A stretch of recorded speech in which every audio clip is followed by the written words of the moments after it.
Selamat datang kembali di sesi pendalaman kita. Oke, sesuai permintaan Anda nih, hari ini kita coba jadi semacam mitra latih berpikir Anda ya. Fokusnya bukan langsung cari jawaban, tapi lebih ke gimana sih cara kita mikir biar ya lebih jernih, lebih tajam, lebih bijaksana gitu. Kita mau bongkar bareng cara bangun proses berpikir yang lebih oke. Betul sekali. Nah, sumber kita kali ini ada beberapa. Dari pengantar filsafat ilmu, terus dasar-dasar logika, sama panduan berpikir kritis. Tujuannya jelas banget, membekali Anda dengan alat konseptual buat melatih otot berpikir.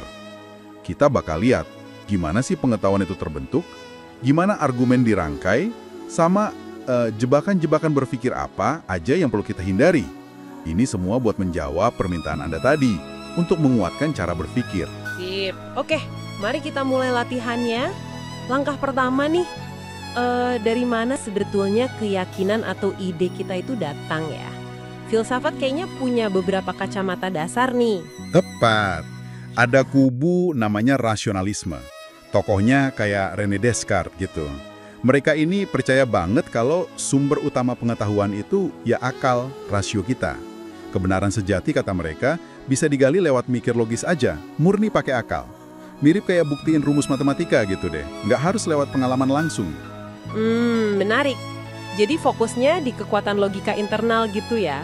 Tapi kan kita hidup di dunia nyata nih, banyak banget data dari luar. Gimana dong sama pandangan yang justru menekankan pengalaman? Nah, itu dia. Itu membawa kita ke empirisme. Tokohnya mungkin Anda pernah dengar, John Locke atau David Hume. Buat mereka justru kebalikannya. Pengetahuan itu lahirnya ya dari pengalaman. Apa yang kita lihat, kita dengar, kita sentuh. Akal kita tuh awalnya kayak kertas kosong aja, tabula rasa. Baru keisi coretan setelah panca indera kita merekam dunia di sekitar kita. Oh, jadi kayak dua kutub gitu ya? Akal lawan pengalaman. Bisa dibilang gitu.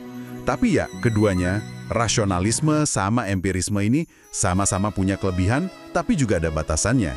Logika kan butuh data nyata buat diolah, ya kan?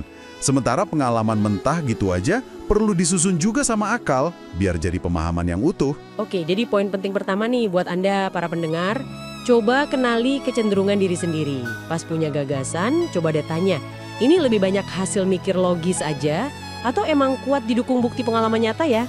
Ini juga nyambung ke permintaan Anda soal perspektif baru. Sudut pandang mana nih, rasio atau pengalaman yang mungkin lagi saya abaikan sekarang? Gitu kan? Persis, itu latihan pertama yang bagus. Sadari fondasi pengetahuan Anda. Kualitas pemikiran kita juga bakal tumbuh kalau terus dihadapkan sama realitas, sama ide-ide baru yang menantang. Nah, sekarang katakanlah kita udah punya bahan baku pengetahuan nih. Gimana cara nyusunnya jadi argumen yang kuat? Ini masuk ke permintaan Anda soal memperkuat struktur argumen. Nah, di sini logika mulai berperan ya, kayak jadi mesin pengolahnya gitu. Benar banget. Ada dua mesin utama lah istilahnya. Pertama, namanya penalaran deduktif. Ini geraknya dari umum ke khusus. Contoh klasiknya gampang. Premis umumnya, semua makhluk hidup butuh air. Premis khususnya, kucing itu makhluk hidup. Nah, kesimpulannya pasti kucing butuh air. Oke. Jadi kesimpulannya udah pasti bener kalau premisnya bener dan alurnya logis ya? Iya, kekuatan deduksi itu di kepastiannya. Kalau premisnya benar dan strukturnya valid, kesimpulan pasti benar. Oke, itu buat kepastian. Tapi kan sering juga kita bikin kesimpulan umum dari banyak kasus khusus gitu kan? Kayak ngelihat banyak contoh terus bikin generalisasi. Nah, itu dia penalaran induktif. Gerakannya dari khusus ke umum. Misalnya, Anda lihat angsa pertama putih, angsa kedua putih, sampai angsa ke-100 putih juga. Terus Anda simpulkan, semua angsa warnanya putih. Kesimpulan induktif ini sifatnya lebih ke kemungkinan, probabilistik, bukan kepastian mutlak kayak deduksi tadi. Makin banyak dan beragam contohnya, ya makin kuat kesimpulannya. Tapi tetap aja ada potensi salah. Siapa tahu ada angsa hitam kan? Iya. Jadi ini alat buat nguji argumen kita sendiri atau argumen orang lain ya. Coba periksa, ini kesimpulannya ditarik secara deduktif yang bener nggak dari premisnya? Atau ini generalisasi induktif? Kalau induktif, contoh pendukungnya udah cukup kuat belum? Udah mewakili belum? Ini bagian dari memperkuat fondasi bangunan argumen Anda, sesuai permintaan tadi. Dan logika ini juga ngebantu kita ngenalin yang namanya kesesatan berpikir atau falasi. Ini penting banget.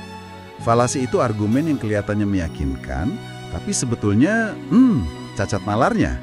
Mengenalinya itu krusial biar kita bisa jadi cermin jujur buat diri sendiri seperti yang Anda minta tadi. Contohnya apa nih yang sering banget muncul? Mungkin yang suka nyerang orangnya, bukan argumennya. Nah, itu dia. Namanya argumentum ad hominem. Contohnya, teori dia soal perubahan iklim gak usah didengerin lah. Dia kan dulu pernah nggak naik kelas. Loh, apa hubungannya? Fokusnya jadi ke orangnya, bukan ke isi argumennya. Atau ada lagi bandwagon falasi. Ikut-ikutan aja karena lagi ngetren atau populer. Wah, produk ini laku keras banget, pasti bagus kualitasnya. Padahal, ya belum tentu kan? Populer nggak selalu berarti bagus. Iya bener banget, sering itu. Jadi, kalau kita kenal fallacy ini, kita bisa lebih fokus ke isi argumennya ya. Bukan ke triknya atau karena banyak yang setuju aja. Melatih diri buat selalu tanya, apa sih dasar logis argumen ini? Lepas dari siapa yang ngomong atau berapa banyak yang setuju. Gitu ya, kayak bersihin gangguan biar sinyal logikanya jelas. Tepat sekali. Itu melatih kejernihan berpikir. Nah, terakhir nih, semua ini ujung-ujungnya buat apa sih? Sumber kita bilang, belajar filsafat dan logika itu bisa bikin kita lebih bijaksana. Terus bisa bikin kita mikir sampai ke akar masalah, jadi lebih radikal. Juga lebih sistematis, lebih runtut gitu, koheren. Dan balik lagi ke inti permintaan Anda di awal ya, ini semua tuh tentang menghargai proses berpikir itu sendiri. Ini poin kelima Anda tadi. Betul. Fokusnya bukan cuma hasil akhir benar atau salah, tapi lebih ke latihan terus-menerus. Kayak ngasah pisau atau ya itu tadi, melatih otot. Makin sering Anda secara sadar nanya kenapa, nimbang bukti, ngecek asumsi, ngenalin bias diri sendiri, ya makin tajam kemampuan berpikir Anda. Jadi, rayakan proses penemuan dan perbaikannya itu sendiri. Oke, jadi kalau dirangkum nih, perangkat awal buat melatih otot berpikir Anda, itu udah mulai kelihatan ya.